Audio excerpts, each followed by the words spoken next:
have the pleasure to present to you Dr. Martin Luther King, Jr.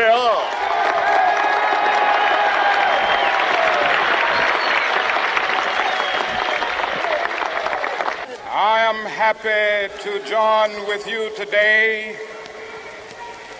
in what will go down in history as the greatest demonstration for freedom in the history of our nation.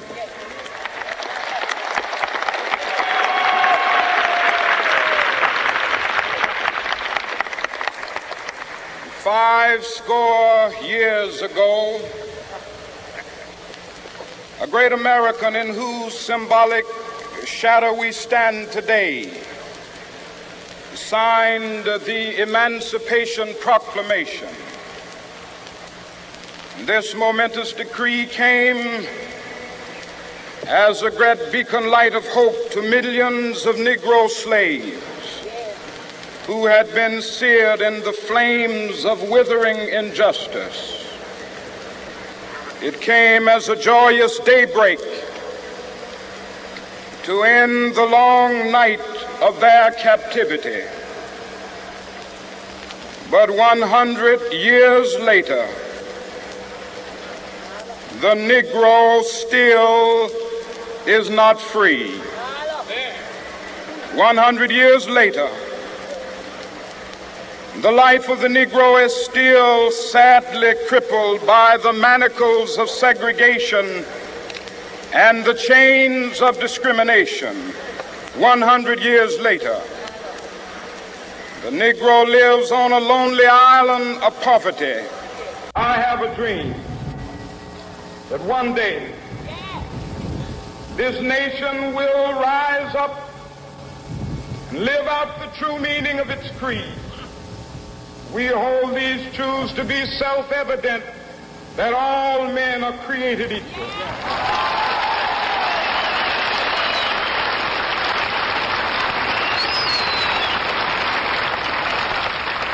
I have a dream that one day on the red hills of Georgia, sons of former slaves and the sons of former slave owners will they be able to sit down together at the table of brotherhood. I have a dream that one day, even the state of Mississippi, a state sweltering with the heat of injustice, sweltering with the heat of oppression, will be transformed into an oasis of freedom and justice. I have a dream. My four little children will one day live in a nation where they will not be judged by the color of their skin, but by the content of their character. I have a dream today.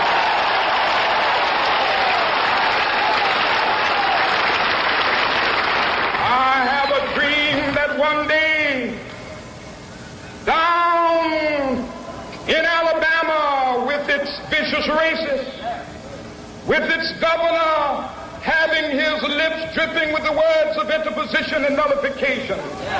One day right there in Alabama, little black boys and black girls will be able to join hands with little white boys and white girls as sisters and brothers. I have a dream today.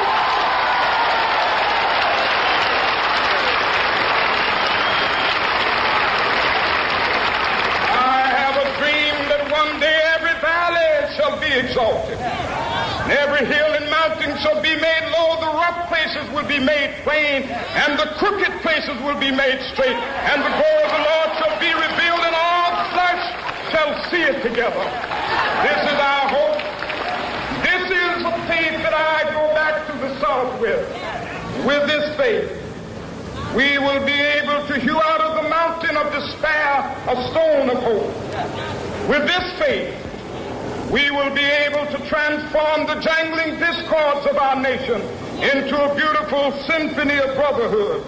With this faith, we will be able to work together, to pray together, to struggle together, to go to jail together, to stand up for freedom together, knowing that we will be free one day.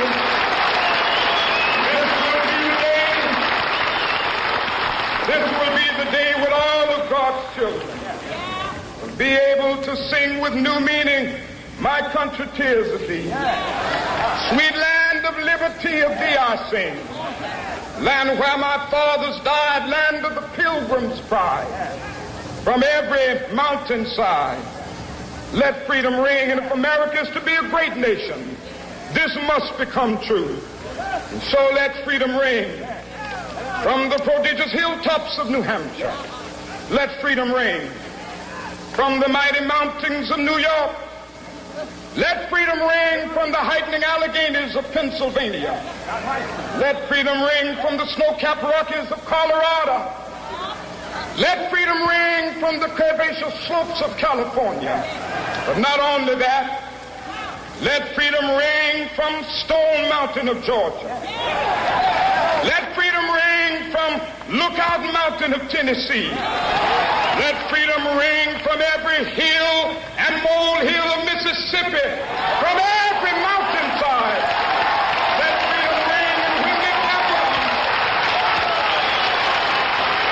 when we allow freedom ring, when we let it ring from every village and every hamlet, from every state and every city, we will be able to speed up that day when all of God's children, black men and white men, Jews and Gentiles, Protestants and Catholics, will be able to join hands and sing in the words of the old Negro spiritual, free at last, thank God Almighty.